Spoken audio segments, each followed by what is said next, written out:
আসসালামু আলাইকুম। প্রিয় ভিউয়ার্স, আপনারা দেখতে পাচ্ছেন যে এখানে ভিডিওতে যে ফসলটা দেখা যাচ্ছে, এই ফসলটার নাম হলো ব্রি ৯৮।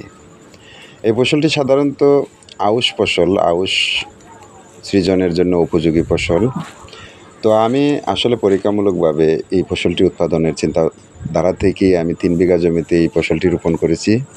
তো রোপণের পরবর্তীতে এই ফসলটি আসলে অনেকটা খরার সম্মুখীন হয়েছিল। তারপরেও যে উৎপাদনের আভাসটা আমি দেখতে পারছি বা যে ফলনটা আমি দেখতে পারছি, এটা কিন্তু আমার ধারণার চেয়ে ভালো, বা আমি যা ভাবছিলাম তার চেয়ে ভালো। তো আপনারাও এই ফসলটা আউশ সৃজনে ব্রি ৯৮ ফসলটা উৎপাদন করতে পারেন। কারণ আমি আসলে অনেক ফসলই এই সৃজনে পরীক্ষামূলকভাবে রোপণ করি বা বিভিন্ন ফসল আমি ট্রাই করে থাকি, কিন্তু আমি আউশ সৃজনের জন্য সবচেয়ে উপযোগী ফসল এই এই ব্রি ৯৮টাই মনে করি। বিধায় আমি, যেহেতু আমিও একজন সারের ডিলার বা ব্যবসায়ী, তো সাথে সাথে আমি কৃষি যা কিছু আছে আমি করে থাকি। তো আপনারাও এই ফসলটি উৎপাদন করতে পারেন।